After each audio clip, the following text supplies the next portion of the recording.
productivo para, ups, que haya sido un proceso muy productivo para ustedes y que les haya dejado muchas reflexiones. Hoy quiero cerrar con broche de oro con la invitación a Masaya Llavaneras Blanco. Ella es venezolana, hizo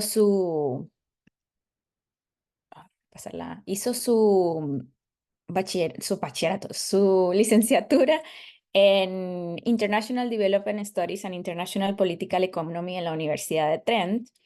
Luego hizo su maestría en la Central, en Venezuela, sobre estudios de género.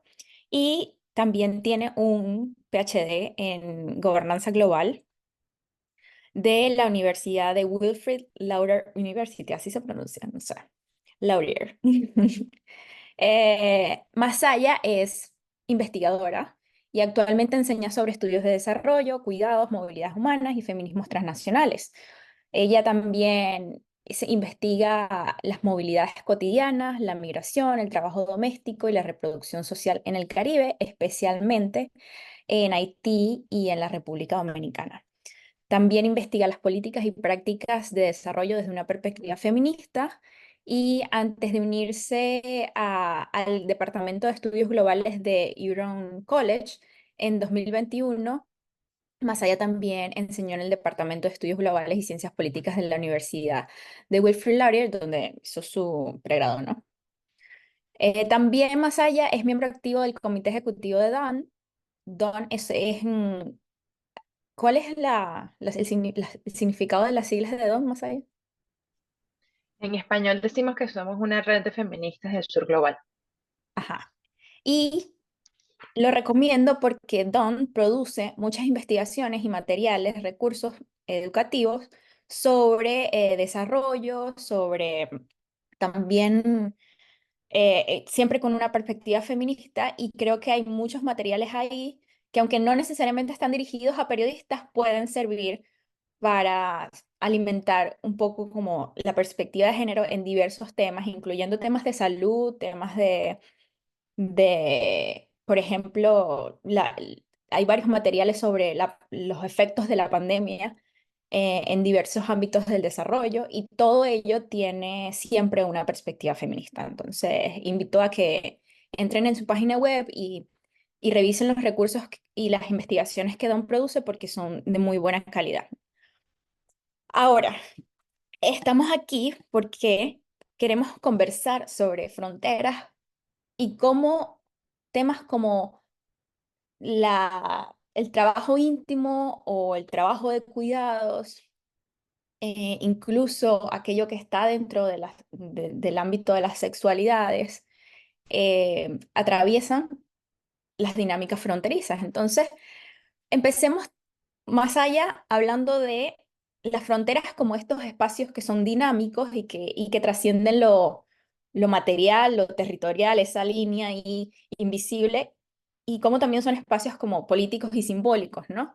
Entonces, nos gustaría empezar teniendo un concepto de frontera que vaya más allá de lo convencional, nos ayude como a ampliar el panorama de lo que entendemos como frontera y qué tipo de fronteras existen, especialmente pues teniendo como ejemplo la diversidad venezolana. Vale, bueno, buenos días a todos.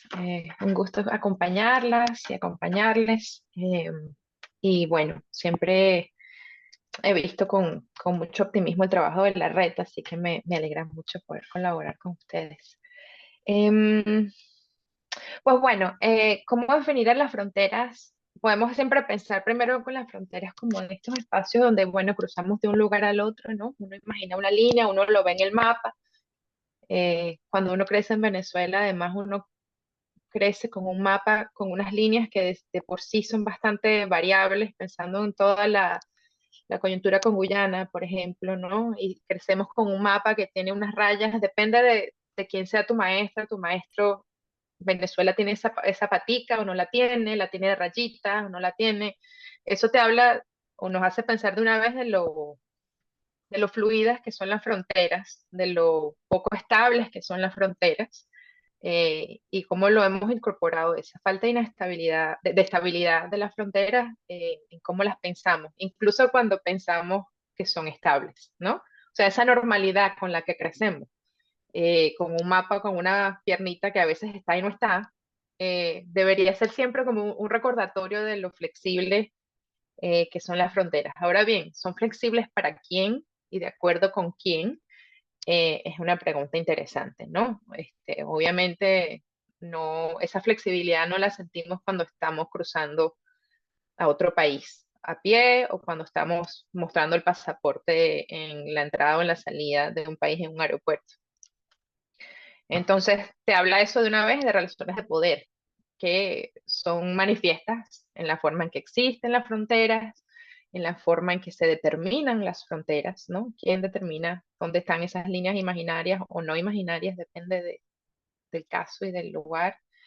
Em, y cómo las vivimos, ¿no? En relación, las relaciones de poder que tenemos vis a vis o en relación a el lugar al que estamos yendo o al lugar del que estamos saliendo. Por ejemplo, para nosotras como o nosotros o nosotras como venezolanas, eh, ¿cuál es nuestra relación con el estado del que estamos saliendo?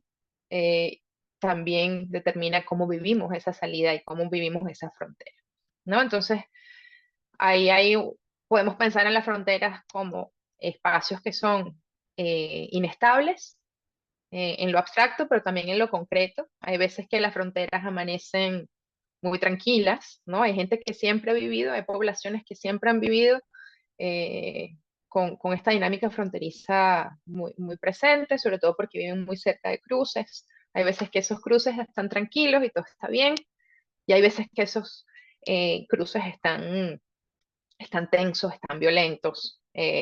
Son espacios variables, entonces, y es importante pensarlo así, desde lo abstracto, de la patica del mapa, pero también desde lo concreto de la experiencia vivida, de cómo esos lugares a veces tienen eh, dinámicas diferentes que varían por razones del lugar. Puede ser que haya habido, por ejemplo, un acto de violencia eh, específico a una población fronteriza o dinámicas geopolíticas, lo que estamos viviendo en Venezuela con relación a España, por ejemplo, ¿no? O sea, la diáspora venezolana en España en este momento está preguntándose, bueno, los papás que estaban visitando van a poder volver a casa, la gente que tenía pensado ir a ver a su familia, eh, bueno, aparte de todas las complicaciones que puede ser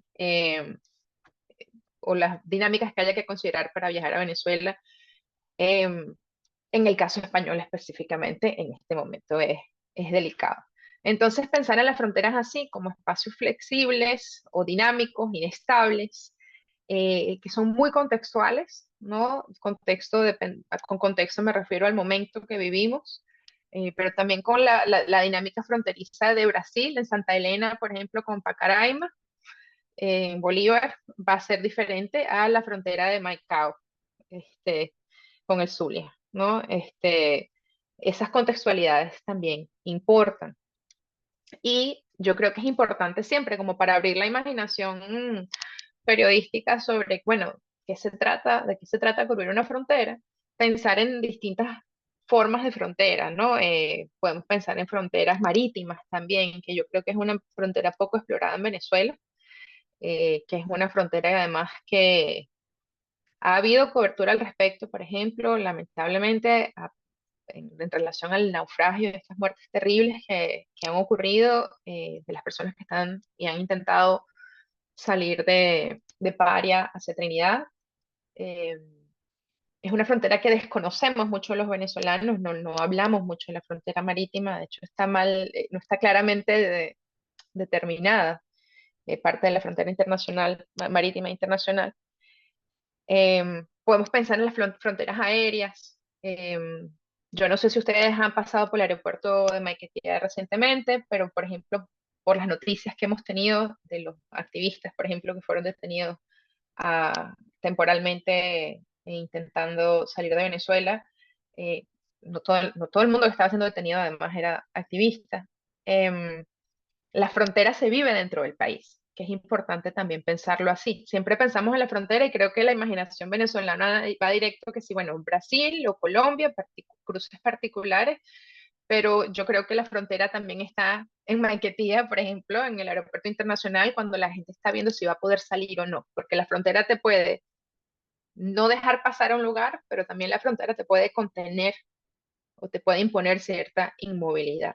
Entonces, bueno, las posibilidades de cubrir fronteras, si las abrimos así, son muy amplias. Así es.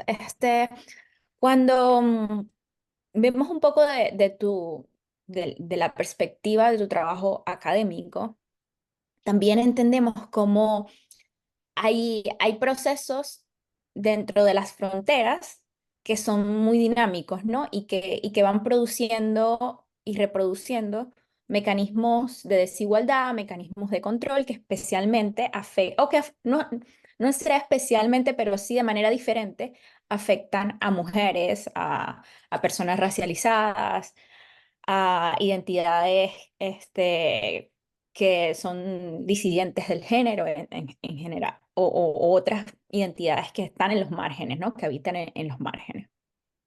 Entonces, lo interesante de estos procesos es que muchos de ellos se entrelazan con lo íntimo, ¿no? Y que a la hora de narrarlos desde el punto de vista periodístico, nos podemos o quedar en lo íntimo y no situarlos en marcos y en estructuras de poder más amplias para explicar por qué y cómo se producen esas desigualdades, o puede ocurrir lo opuesto, que explicamos los grandes marcos y las estructuras de desigualdades, pero no contamos o no las reflejamos en historias particulares o historias que reflejen lo íntimo. Entonces, ¿cómo podemos de tu experiencia como investigadora y también como consumidora de productos periodísticos, cuál crees tú que puede ser aquellos ingredientes que necesitamos para narrar lo íntimo y lo afectivo, que también está inmerso en eso íntimo, pero a la vez situándolo en estos marcos y estructuras de poder para poder explicar cómo y por qué se producen estas desigualdades? Vale, entonces pensando, voy a picar esa pregunta en dos pedacitos, ¿no? Aquí me quedo con esta idea de ingredientes para narrar lo íntimo y luego pensar en cómo esto además forma parte de procesos estructurales de poder, de relaciones de desigualdad. Este, y ahí lo que estoy pensando, primero, en el primer pedacito de la pregunta, eh, lo quise picar en dos por algo específico. Cuando yo pienso en los ingredientes para como narrar lo íntimo, para mirarlo así, pienso en dos cosas. Pienso en la parte metodológica o la práctica nuestra como investigadoras, seamos académicos, seamos periodistas, em, investigadores populares, porque investigación hacemos muchas personas de distintas maneras. Yo pienso que es importante hablar de la práctica primero, eh, y luego también pensar en cómo narrar, ¿no? En qué elementos usar para contar esto. Y luego vincularlo con lo macro, con lo estructural. En términos de práctica, y es algo que enfatizo, cuando pensamos en lo íntimo, y a qué nos referimos con lo íntimo, ¿no? Podemos referirnos a relaciones afectivas, podemos referirnos a relaciones familiares, podemos referirnos a sexualidades, podemos referirnos al trabajo sexual, podemos referirnos a aspectos que tienen que ver con el cuerpo, específicamente con el cuerpo, y cómo desde el cuerpo se pueden vivir distintas experiencias. O sea, y ahí algo muy concreto puede ser desde que se siente caminar por una frontera, eh, en términos de, bueno, de incluso del dolor. em, no sé, del cansancio o el desgaste físico que se puede generar cuando se está cruzando una frontera a pie, eh, hasta cómo ese cruce fronterizo puede tener relación o estar interconectado con las experiencias de sexualidad de las personas. Por ejemplo, eh, bien sabido para las personas que trabajamos en fronteras en las Américas todas, que existe algo que llamamos sexo transaccional, que es usar digamos, la provisión de servicios sexuales o usar la sexualidad o el sexo como una moneda de intercambio para garantizar ciertos niveles de protección, ¿no? Entonces es garantizar ciertos niveles de protección por medio de, ya de una vez, comprometer parte de la seguridad de uno, ¿no? Y esto tiene que ver como con detalles de, bueno, de lo que llamaríamos, y esto no sé si es muy académico, una agencia personal que está estructuralmente limitada. O sea, nosotros tenemos capacidad de decisión, pero esa capacidad de decisión de qué hacemos y cómo hacemos está limitada por las condiciones en las que vivimos, ¿no? Es diferente mi capacidad de agencia como una migrante con un documento al día, con todos mis papeles y con una presentación física eh, que se parece al de status quo, versus a cruzar con o sin documentos, con poquitos documentos o con una presentación racializada de formas que no me favorecen, no por mí, sino por el contexto, de nuevo, la estructura, o presentarme, por ejemplo, como una persona trans, ¿no? Los espacios de agencias son diferentes. Entonces, cuando yo estoy pensando en las prácticas de cómo abordar lo íntimo, me estoy refiriendo, por ejemplo, a qué significa hablar con personas que están compartiendo sus momentos de máxima vulnerabilidad con nosotros, ¿no? ¿Qué significa preguntar sobre sexualidad? ¿Qué significa hablar sobre las decisiones de sexualidad de una persona? Em, y cómo hacerlo desde el respeto, cómo hacerlo de una forma en que yo creo que uno no puede poner completamente aparte sus propios sesgos y sus propias perspectivas subjetivas, esas están engranadas en uno. Pero cómo hacer, cómo localizar las creencias personales de uno de una manera que no interrumpan una conversación o no irrespeten la confianza que nos están dando cuando nos están contando algo. Eso es algo que yo conozco de cerca. Yo trabajo directamente con personas que cruzan la frontera dominico-haitiana sin documentación, mujeres que están sujetas a violencia sexual y practican sexo transaccional eh, con relativa frecuencia. ¿Cómo hablar de eso? De una forma en que mis propias creencias o mis propios juicios de valor sobre, bueno, podrías haber tomado esta o aquella decisión, no intercedan, interrumpan o juzguen a la persona con la que estoy hablando. Y también cómo saber hasta dónde la persona quiere hablar. Y esto puede ir de distintas maneras, ¿no? En distintas direcciones. Yo en algún momento, por ejemplo, me contuve de hacer preguntas en distintos espacios, entrevistas y grupos focales, cuando luego una colega me dijo, no, pero por favor pregunta, porque esa persona tiene muchas ganas de contarte. Y yo no le preguntaba porque no quería respetar lo que yo pensé eran sus límites. Los límites eran míos, mi propio pudor.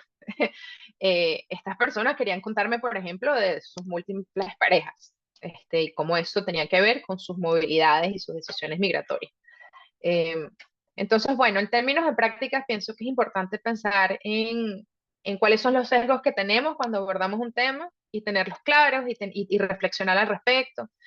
Dos, pensar en cómo abordar conversaciones que nos permitan como poner en contexto lo que nos están narrando y priorizar la seguridad y, y la comodidad, el sentirse segura no solamente en términos de físicos, sino emocionales de las personas con las que estamos hablando.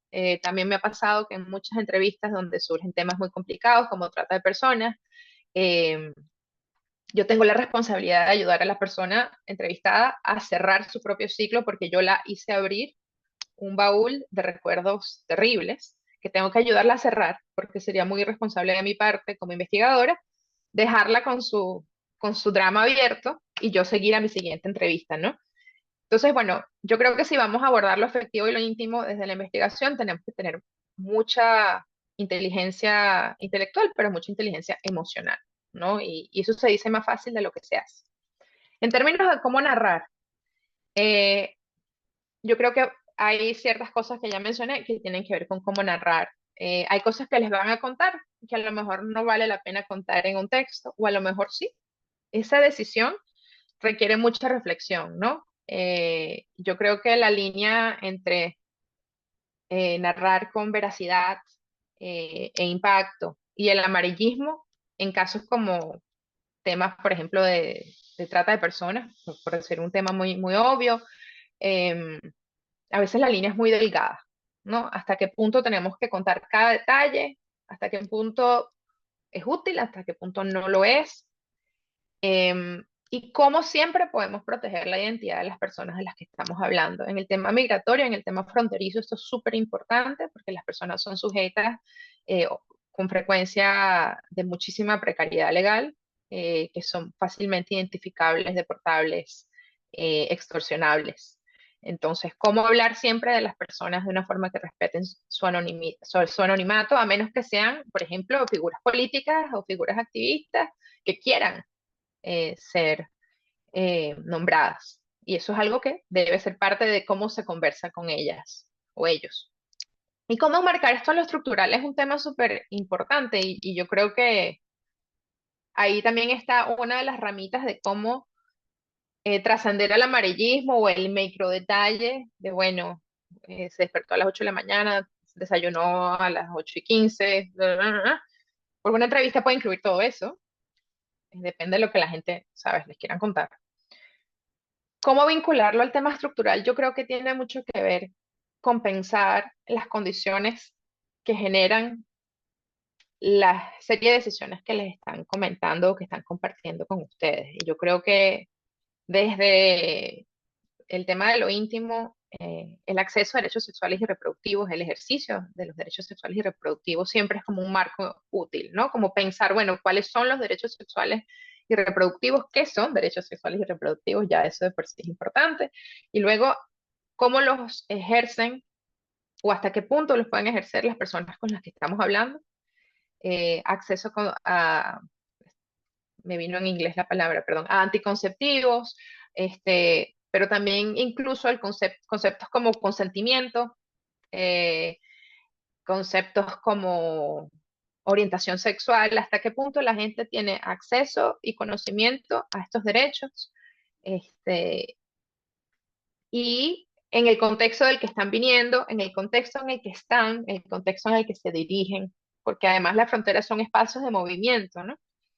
Em, Yo creo que ese es un marco útil, ¿no? Pensar, por ejemplo, en cuáles son las condiciones de acceso a partos seguros, por ejemplo, en Venezuela como país expulsor, que condiciona que la gente vaya a parir a Cúcuta, que es una cosa que se cubrió mucho, yo creo que en el 2017, 2018, 2019. Lo he visto mucho menos en las noticias desde entonces. ¿Cuáles son las condiciones, por ejemplo, que hacen que las personas en condición migratoria en los países destino no estén accediendo a servicios? Entonces allí eso no pasa necesariamente solo por derechos sexuales y reproductivos, sino por derechos políticos, ¿no? Que hace que las personas estén en condiciones de ilegalidad, o cuáles son las categorías migratorias que tienen y a qué les permiten acceso a esas categorías migratorias, ¿no? ¿Cuál es el nivel de protección social al que acceden? Si tienen alguna categoría migratoria que les proteja, o por qué no las tienen, ¿no? Y esto con el tema migratorio es importante porque y cada vez más ocurre a medida que la diáspora crece. Hay muchos juicios de valor sobre la gente y sus condiciones de legalidad, ¿no? Bueno, ¿por qué salen así? ¿No? Habría que preguntarse, o sea, ¿por qué la gente sale sin documentos? ¿A qué obedece eso? ¿No? ¿Qué documentos? ¿Cuáles son las condiciones para acceder a documentos, por ejemplo, en el país expulsor como Venezuela? Pero también cuáles son las condiciones en que la gente podría acceder a documentos en el país receptor. Yo puedo pensar también, por ejemplo, en el caso dominicano, eh, donde el acceso a la nacionalidad, por ejemplo, pensando en las criaturas que están naciendo como producto de la diáspora venezolana, el acceso a la nacionalidad en República Dominicana está asociado a tener un estatus permanente en el país, ser residentes. Pero para acceder a una residencia permanente en República Dominicana es muy difícil. Entonces, lo que está pasando muchas veces es que hay generaciones de niños y niñas que están naciendo de padres venezolanos que tienen estatus incluso migratorios legales, pero no permanentes, y por tanto los niños no tienen acceso a la nacionalidad en un país con un país de origen donde tampoco hay acceso a la nacionalidad directo, este, digamos de facto, porque de hecho deberíamos ser venezolanos por ser hijos, tener padres venezolanos. Entonces, bueno, allí yo creo que uno de los vínculos a lo estructural, volviendo a la pregunta, es qué hace que estas historias personales de vulneración, de precariedad, de afectividad, que también pueden haber otras historias, más allá de las que hemos nombrado, eh, cuáles son los vínculos entre esas historias personales y el ejercicio de derechos humanos, ¿no? O el ejercicio de derechos políticos, tanto en los países que los están recibiendo, como en los países de tránsito, como el país expulsor. Sí, de hecho, cuando hablabas, y quizás me voy un poquito atrás, porque mencionaste una idea que me detonó esta reflexión cuando pensamos, porque esto es fácil de decir, pero como dijiste, fácil de decir, pero difícil de hacer. Y es qué detalles contar, qué cosas de lo íntimo mostrar, para que sean significativos a la historia y informen sobre estas macroestructuras de desigualdad. Y creo que lo afectivo nos da una pista importante sobre cuáles son esos detalles que importan narrar, para no contar los detalles que no sean significativos o que sean amarillistas. Por ejemplo, me parece que lo afectivo nos ayuda a humanizar y a complejizar las historias de estas personas, porque estas personas ni son buenas ni son malas, sino que están en unos grises casi siempre, ¿no? De, sí, de la vida. Actualmente vemos mucho que las personas están siendo deshumanizadas, las personas que están moviéndose en estas fronteras están siendo profundamente deshumanizadas, no solamente por los países receptores, sino por el mismo Estado venezolano e incluso los mismos venezolanos también. Entonces, por ejemplo, esos detalles cargados de afectividad que nos ayudan a complejizar las historias pueden estar, por ejemplo, en preguntar qué llevas en los bolsillos cuando estás cruzando, ¿no? Y de pronto una mujer de unos 45 años lleva en su bolsillo las fotos de sus hijos que está dejando atrás en Venezuela, ¿no? Entonces, bueno, si llevara chicles en los bolsillos, por poco importaría a la historia, pero si lleva la fotografía de sus hijos que está dejando atrás en Venezuela, nos permite conectar lo íntimo y lo afectivo con aquellas estructuras de desigualdad que se están generando en el país, con esos niños dejados atrás, con esas infancias dejadas atrás, y también con la carga psicológica, económica, que lleva a madres, padres y cuidadores a abandonarlos y todo lo que eso conlleva en sus vidas, ¿no? No sé si abandonarlos es la palabra, pero sí, a tomar la decisión de irse, ¿no? Entonces, bueno, para mí un poco algo que puede ayudar a iluminar cuáles son esos detalles que son importantes es si si este detalle que está contando esta persona está cargado de afectividad. Y si esa afectividad, si está cargado de afectividad es porque importa, y si importa es porque sirve para mostrar estas estructuras, ¿no? Para mostrar aquellas complejidades de la historia. Sí, ahí me hiciste, hay dos cosas que creo que es importante ahí pensar. Primero, bueno, sí, traerlo a la efectividad y por qué, ¿no? ¿Por qué trabajar estos temas desde aquí, ¿no? Y el esfuerzo de la humanización, yo creo que, bueno, es el esfuerzo para mí de por qué ¿sabes? Eh, en mi área de trabajo la gente también trabaja como con estadísticas y documentos legales y yo decido irme a fronteras a hablar con gente. Eh, a mí me interesa esa humanización desde el tipo de investigación que hago yo y me interesa el tipo de periodismo que la que la resalta. Em, hay, ¿Por qué me interesa? Por la humanización, porque además nos permite poner en contexto cosas muy abstractas, ¿no? Bueno, la crisis en Venezuela. Bueno, ¿qué significa la crisis en Venezuela? Podemos entender la crisis en Venezuela por lo que lleva en el bolsillo una señora que está cruzando una frontera. De eso, bueno, de eso creo que muchos, desde lo anecdótico, podemos tener un baúl de retazos como para hilar. Em, un punto que te escuchaba y recordé de inmediato, que está asociado además a un tema que tú y yo en preparación a esto hablamos, que también es otra área para cubrir desde la intimidad y de lo afectivo, es el tema de las separaciones familiares, que además fue tan importante en la campaña electoral. ¿No? ¿Y por qué fue tan importante en la campaña electoral? Porque probablemente es lo más importante ahorita en la imaginación de los venezolanos, ¿no? O sea, como que nosotros no tenemos una cultura migratoria como puede tener Colombia o como puede tener Haití, Dominicana, que son países que tienen generaciones y generaciones de migración, donde ya la gente tiene sistemas afectivos de apoyo, eh, incluso como mental y emocionalmente, de cómo comprender el proceso migratorio y la separación que trae. Para nosotros todo esto está muy fresco, ¿no? Todavía lo estamos como procesando colectivamente. Entonces el tema familiar yo creo que es algo que es muy importante, y me trajo directamente a una conversación informal que yo tuve con unas chicas venezolanas estaba haciendo trabajo de campo en República Dominicana y estaba visitando de hecho una amiga en un pueblo, en una zona rural. Y mi amiga, que es, bueno, una organizadora social increíble, dominico-haitiana, me dijo, ven para que conozcas a las venezolanas, ven para que conozcas a tus compatriotas, porque, bueno, ella se puso a organizar a las venezolanas en cuanto llegaron, porque tiene la vida organizando migrantes y, bueno, les dio la bienvenida.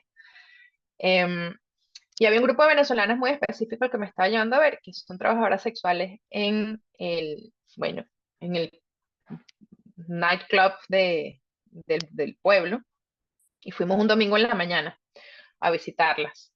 Y había un chico también.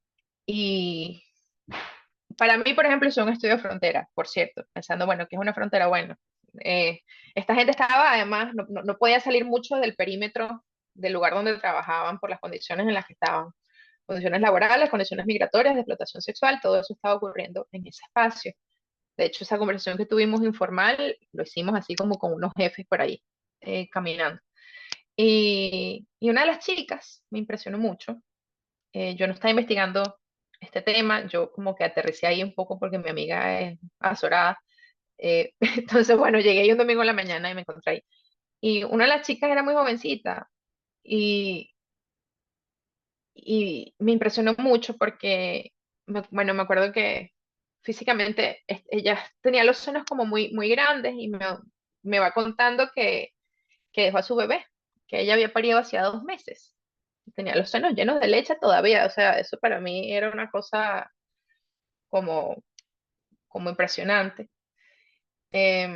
Hablando de cuáles son las condiciones afectivas en que la gente se va, ¿no? Y por qué se va. ¿Quién va a decidir irse en esas condiciones? Además, ¿sabes? Con un bebé, yo me fui con muchas preguntas de ese encuentro informal, ¿no? ¿Por qué llegó ahí? ¿Ella sabía, no sabía? ¿Cuál era su destino? Si yo hubiera estado investigando este tema, bueno, hubiera proseguido. Éticamente yo tampoco podía estar, no me correspondía estar husmeando más de lo que hice. Pero pensar en la En ruptura eso, afectiva, en eso nos diferenciamos también en el periodismo porque tenemos licencia para husmear. claro, yo no, y además No que tienes, por respeto, tienes que responder a un comité de ética que yo tengo te un pone. comité de ética que me dice hasta dónde puedo llegar, y yo tampoco yo estaba trabajando un tema relacionado, pero no el mismo, y mi amiga, que lo que pasa es que mi amiga es una activista como yo también, entonces, bueno, la lógica es diferente. Yo también tenía que tener mucho cuidado con la seguridad de ellas, y ahí estaba el tema ético importante, ¿no? O sea, yo tenía ahí unos padrotes caminándome cerca, yo soy esta tipa que ya llega y se va a ese pueblo, y yo no puedo llegar y alborotar un avispero sin saber, ¿no? Entonces yo traté de ser muy cuidadosa, pero me quedaron preguntas asociadas a las condiciones que hacen que una persona que acaba de parir, tan jovencita, haya salido del país en esas condiciones, además físicamente. Es difícil. Yo he dado a luz 2 veces, yo he pasado por el puerperio, desde lo físico hasta lo afectivo, hasta las condiciones legales, ¿no? En un espacio donde, bueno, ellas solo salían, por ejemplo, tenían ciertas movilidades como limitadas dentro del pueblo para irse a hacer las uñas y el pelo, ¿no? Em, Ahí hay detalles de lo afectivo, de lo sexual, de lo íntimo que estaban allí muy claramente manifiestos, que creo que es como muy importante abordar. Ahora bien, yo sé que ustedes tienen derecho a husmear, pero tienen también como un criterio ético, ¿no? Eh, hasta dónde hubiera sido riesgoso para ellas o para mí eh, abrir ese avispero sin tener como un mínimo de garantías de seguridad para ambas, ¿no? Esto lo digo sobre todo desde lo anecdótico, pero también pensando en como investigadora, bueno, me encontré con esto y me quedaron preguntas pendientes y cómo actuar al respecto. Yo creo que es una pregunta abierta y que tiene que ver eso con la separación familiar, pero también, bueno, imagínate, en este caso en particular, con un montón de cosas asociadas a la sexualidad y a las condiciones laborales. Bueno, para también que cerremos esta conversación con aterrizar estas ideas que parecen a veces muy abstractas y muy difíciles de concretar en la historia periodística, Ujú. mostrar varios casos de coberturas que algunas ya son viejas, pero que nos ayudan un poco a conectar eso íntimo, corporal, eh, ¿cómo es? No es, bueno, en fin, individual a aquello que pone el lente sobre estructuras de desigualdad, ¿no? Y entonces tenemos el primer caso de cuando las venezolanas vendían el cabello en la frontera con Colombia para ganar dinero que usualmente utilizaban para seguir su ruta migratoria hacia otras partes de Colombia o hacia otras partes de Sudamérica. Entonces, en estos casos, qué elementos crees tú que es importante considerar para, para Sí, tejer esta historia desde lo íntimo, conectándolo con las estructuras macro desigualdad? Y sí, con lo respetando, estructural. y respetando también la dignidad y los derechos de las personas que entrevistamos, ¿no? Sí, mira, yo creo que el caso del pelo para mí es súper claro, porque te habla de la precariedad económica de las personas que estaban saliendo en ese momento, pero te habla también de la corporeidad específica. Y es que es bastante de género, son sobre todo son mujeres las que estaban cortándose el cabello, claro, somos las mujeres las que tendemos a tener el pelo largo en Venezuela. Este, y te hablaba, bueno, de las condiciones económicas con las que la gente estaba saliendo, con la ausencia de alternativas económicas, porque vender el pelo es algo además que tiene implicaciones afectivas y de autoestima para la gente. Sobre todo, bueno, imagínate si has cuidado tu pelo para que esté largo, como para venderlo, el pelo te importaba. Eh, bueno, y yo creo que es obvio para todas las personas que están aquí que en Venezuela ese es un tema súper importante para la autoestima de la gente. Hay un tema que a mí me parece útil también en el caso del cabello venezolano, es porque además pasa por la racialización de las venezolanas en los países destino. Eso lo veo muy claro en República Dominicana, esta imagen de que, bueno, a mí me han agarrado en autobuses y me preguntan, tú eres venezolana, ¿verdad? Porque es tu cabello. Y hay toda una fantasía alrededor de la sexualización y comodificación también de las venezolanas, ¿no? Y una fantasía racializada que en principio nos beneficia en contextos donde hay eh, una clara antinegritud, porque bueno, hay una escultura de rechazo a los cabellos rizados. ¿no? A los cabellos asociados a lo que puede ser negro. Y eso es interesante pensarlo porque parece ser un privilegio para uno, primero asociando a todas las venezolanas como si todas las venezolanas tuviéramos la misma racialización, lo cual es una fantasía absurda. Habla del mismo sesgo racista con el que venimos también. Pienso de inmediato en la película Pelo Malo, por ejemplo, como un punto de referencia para esa discusión. Em, pero habla de cómo somos percibidas fuera. Y muchas veces ese tema del cabello pasa por, mira, y aún lo compran. O sea, se sigue siendo vigente esto, pero menos espectacular porque ya nos acostumbramos. Em, pero este tema de la racialización de las venezolanas fuera pasa por una cierta exotización de la belleza venezolana, esta fantasía de los certámenes de belleza, eh, con la cual, bueno, somos asociadas y entonces vinculadas directamente a, este, bueno, una hipersexualización de nuestros cuerpos y de cómo nos presentamos. Eso es interesante también pensarlo, porque otro espacio para pensar lo íntimo es pensar en salones de belleza, salones de uñas, eh, que son espacios como más divertidos, pueden ser explotadores, pero también pueden ser espacios de acompañamiento y de solidaridad. Eh,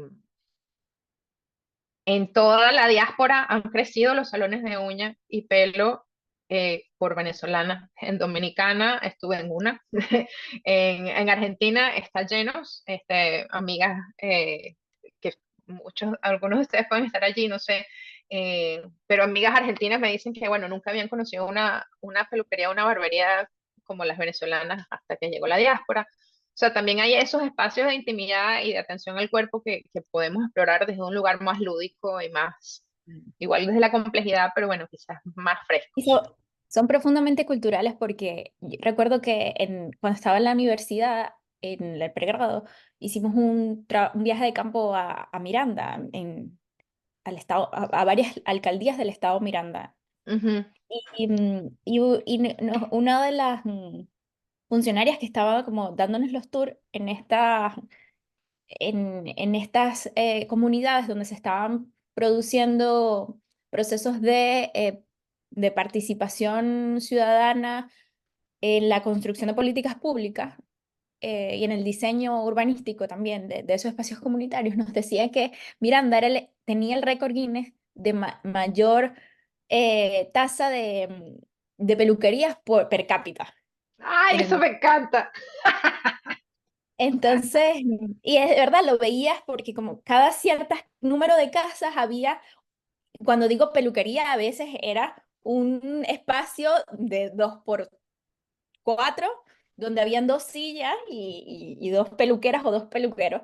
Pero eso me llamó mucho la atención de lo que hablaba, sobre todo porque hay comunidades ahí, Petare, entre otras, ¿no? Que son profundamente racializadas, ¿no? Ujú, O que están llenos de personas racializadas. Entonces, ¿cómo esto se engrana con que haya mayor porcentaje de peluquerías per cápita? mm. O sea, es todo una muestra de esa complejidad, ¿no? Y también, Pero bueno, pero también pasa como por espacios de cuidados, que yo creo que la gente se sí, presta a sí misma. sí, sí. Mi primer trabajo de campo en Venezuela, recién graduada de la Universidad del Pregrado, en un proyecto de políticas públicas también, fue con grupos de mujeres organizadas y uno de los primeros fue en Caucagua, en Miranda, en una comunidad muy, muy, muy, muy, muy empobrecida, que estaban un grupo de mujeres organizadas alrededor del acceso al agua, porque no tenían agua. eh, en ese momento todavía, yo no sé, no creo que tengan agua todavía, para ser franca, pero a mí me impresionó mucho que ese grupo de mujeres, que eran unas señoras muy humildes, en su mayoría no sabían leer y escribir, todas, me acuerdo muy claro, vinieron con las uñas más lindas, Sí. Es que posibles. probablemente en Venezuela no vamos tanto al psicólogo porque es que esos espacios terminan siendo terapéuticos. Es posible, La- la- pero las, yo creo que las es un manicuristas espacio como saben para más de sus pensar en vidas eso. que los familiares. Sí, claro, claro, claro. Entonces, bueno, podemos pensar allí también en esos como espacios íntimos donde valdría la pena, me imagino, o sea, yo me puedo imaginar un reportaje, aquí imaginándome, en salones de uñas que me encantaría leer o escuchar o mirar, ¿sabes? Sí. Bueno, no sé si ya nos quedan como unos 10 minutos.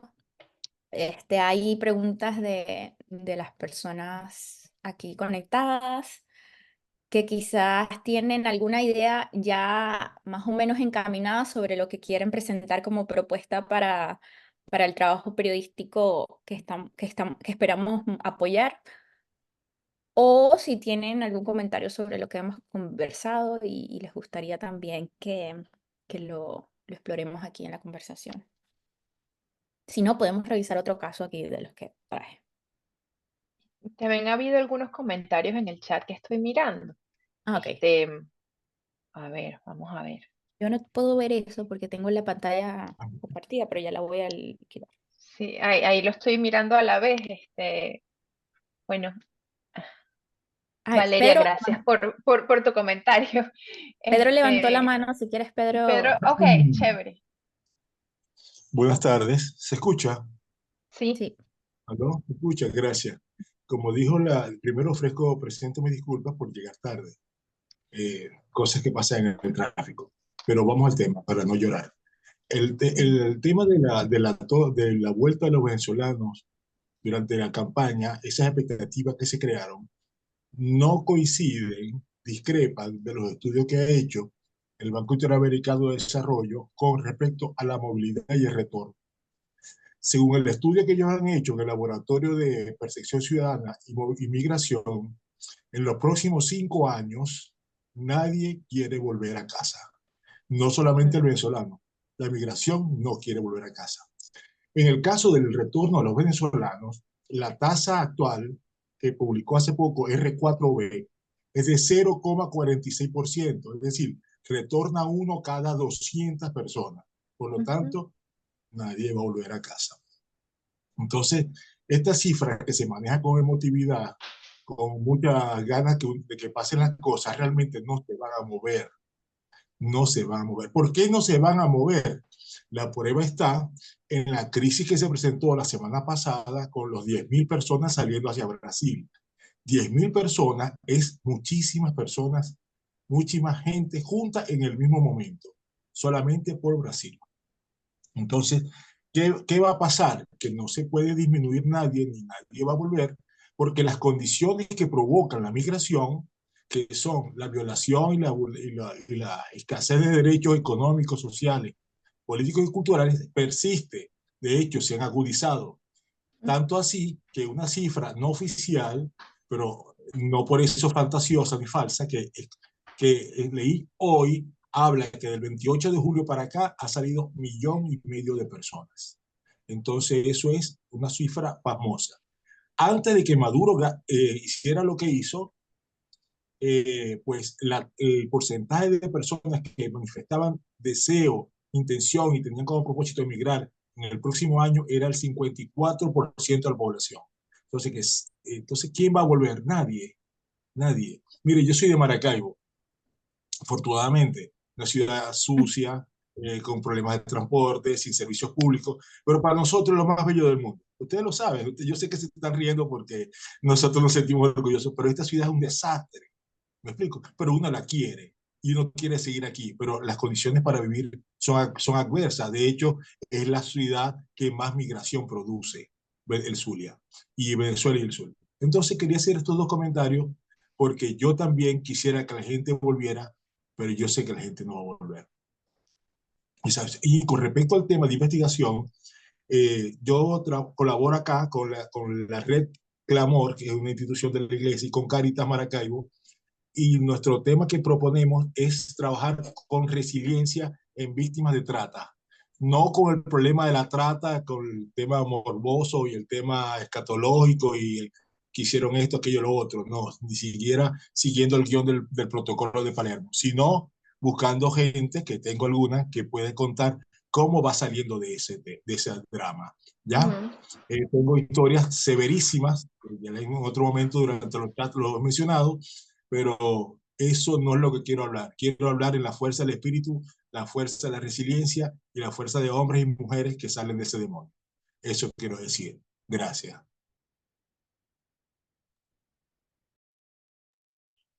Eh, Te yo iba a creo decir que eso. Que tú me el preguntas. punto que estás hablando, que estás mencionando de que, bueno, que ahí hay un tema de- del uso de la emotividad en la campaña, yo creo que tienes toda la razón, ¿no? Eh, como campaña, como propuesta de campaña, como propuesta política, es muy poco lo que puede hacer, incluso en el mejor de los escenarios, que obviamente no es el escenario que tenemos.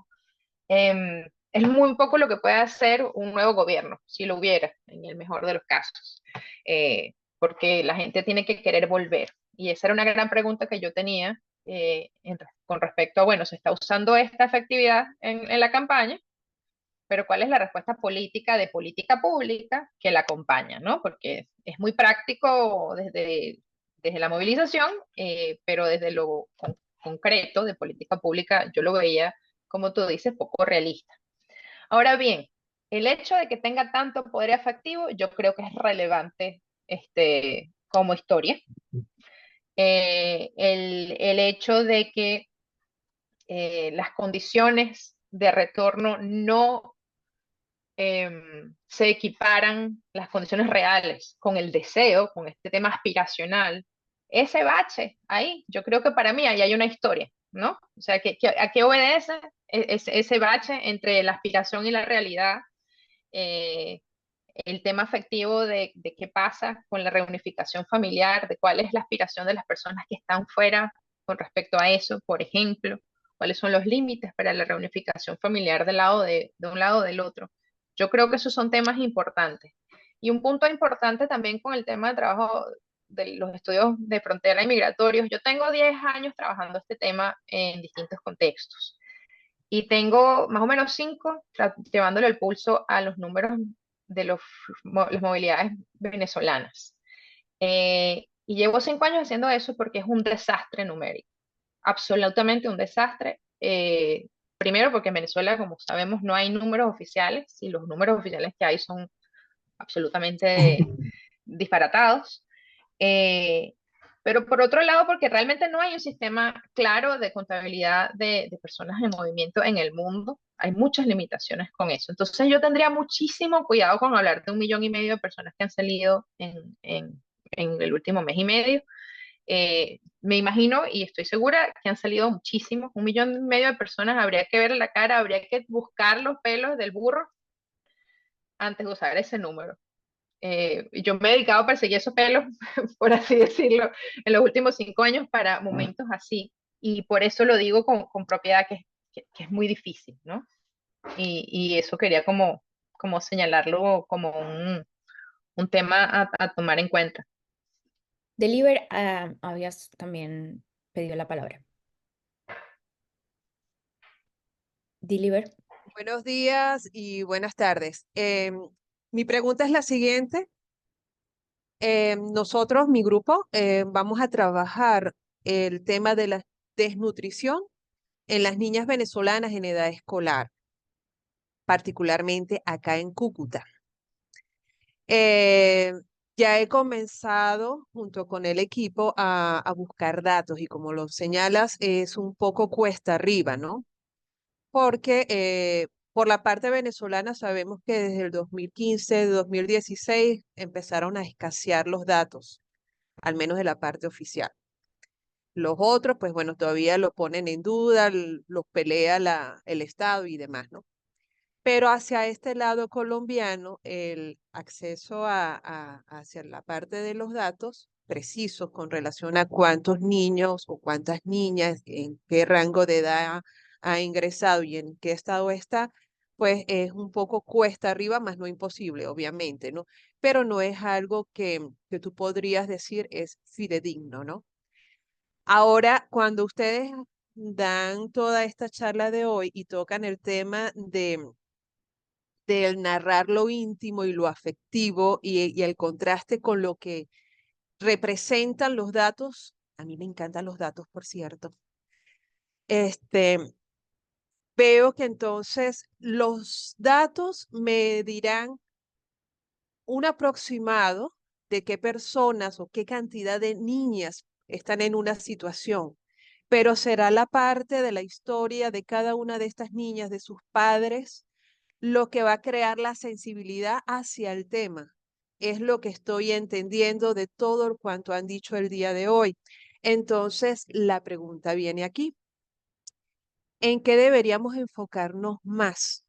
¿En esas cifras que se nos niegan o se nos dificultan tanto en conseguir?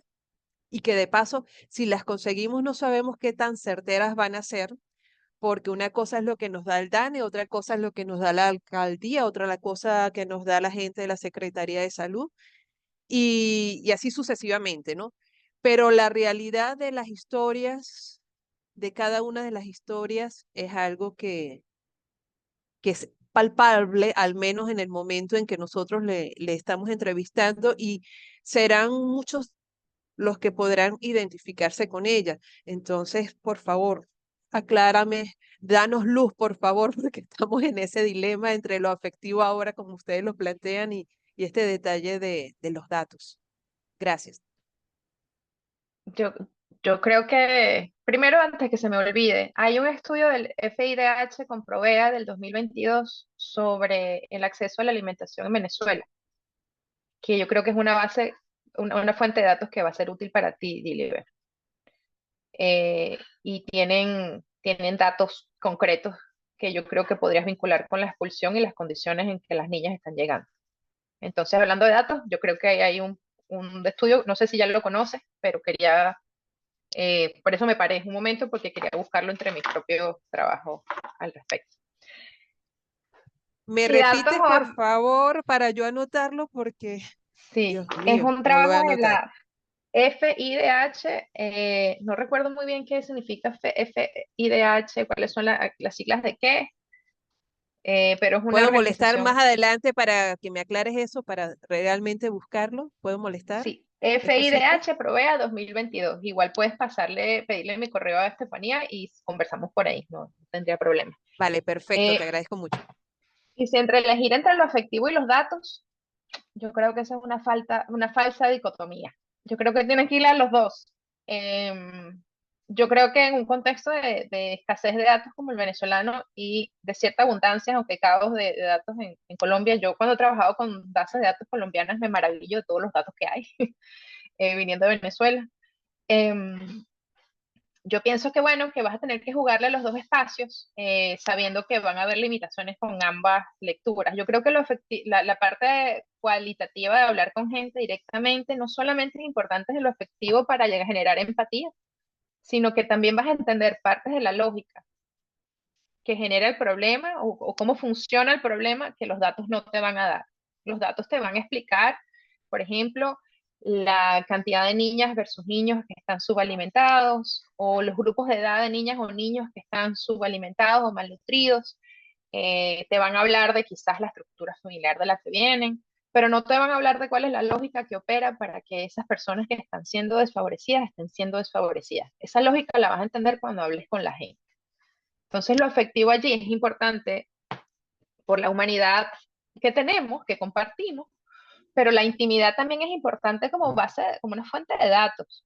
Es importante porque te va a explicar por qué esas niñas están comiendo mal o qué están comiendo, ¿no? O sea, a lo mejor es que no hay sino yuca. ¿Y por qué solamente hay yuca? Porque resulta que a lo mejor esa comunidad eh, ¿sabes? Solamente están viviendo con conucos y lo que les da para crecer es para cultivar yuca. O sea, como que esos son detalles que solo vas a conocer desde lo cualitativo, desde sentarte a hablar con la gente. Y van a tener elementos humanizantes desde lo afectivo, pero también van a tener datos relevantes. Entonces yo creo que hay que irle a los dos sabiendo que, bueno, vas a llegar tan lejos como te permita el contexto y las condiciones. Yo creo que ahí es importante, no sé, volver a poner sobre la mesa el hecho que lo afectivo es importante no porque queremos hacer llorar a los lectores, Mm.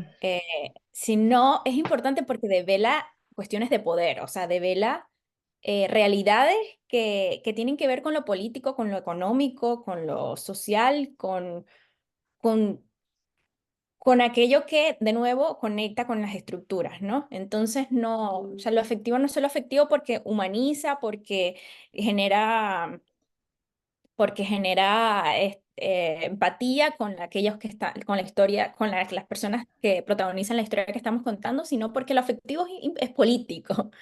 Y eso es importante tener en cuenta, ¿no? Cuando estamos ahondando en estos detalles de lo íntimo y de lo afectivo para poder contar lo que realmente nos pone en manifiesto estas relaciones de poder, ¿no? Y no contar solo aquello que creemos nosotros que va a hacer llorar a nuestro lector. Ujú. Bueno, yo creo que nos queda después una conversa con María Laura, ¿no? Sobre un espacio para que nos hablen de los temas, pero si ya no quiero abusar del tiempo de Masaya, te agradecemos mucho que hayas generosamente aceptado nuestra invitación para acompañarnos en la sesión de hoy. Estamos a la orden desde la red y bueno, muchas gracias por haber venido hoy. No, un gusto para mí, muy contenta de haber estado en conversación con ustedes. Quedaron preguntas en el tintero. Si hay gente que quiera seguir conversando o teniendo un diálogo sobre esto, me pueden escribir sin problema. Voy a poner en el chat mi mail. em, Porque, bueno, por ejemplo, el tema de las movilidades de personas indígenas me parece que puede ser un tema muy interesante abordar y pensar también allí un tema, antes de irme, perdón, no puedo ayudarme a mí misma, estoy empezando en inglés. No puedo evitar decirles que eh, hay un tipo de movilidades que también es muy útil pensar, que son las movilidades pendulares, la gente que va y viene, la gente que ha crecido cerca de la frontera. Mi familia vivía en Santa Elena de Guairén, nosotros hacíamos mercado en Brasil, en Pacaraima, y los brasileros ponían gasolina en Santa Elena. Esas movilidades que siempre han sido cotidianas perduran en este contexto, y yo creo que también allí habrían historias que contar en este contexto que bueno, quería como señalarles. Gracias a todos, mucha suerte. Quiero ver esos productos que van a generar, esos reportajes. Y bueno, yo les tenía ahí varias sugerencias de referencias que me parecían que habían tenido coberturas interesantes. Me parece que El Hilo, que es un podcast que deben conocer ya todos, ha producido varios episodios interesantes sobre las movilidades venezolanas. Uno que se llama Caminar a Venezuela, el retorno forzado, es probablemente uno de mis favoritos cuando hubo un grupo grande de caminantes que retornó a Venezuela en el contexto de COVID. La forma en que lo cubrieron me parece que fue un ejemplo, hablar desde lo íntimo para hablar de un problema macro.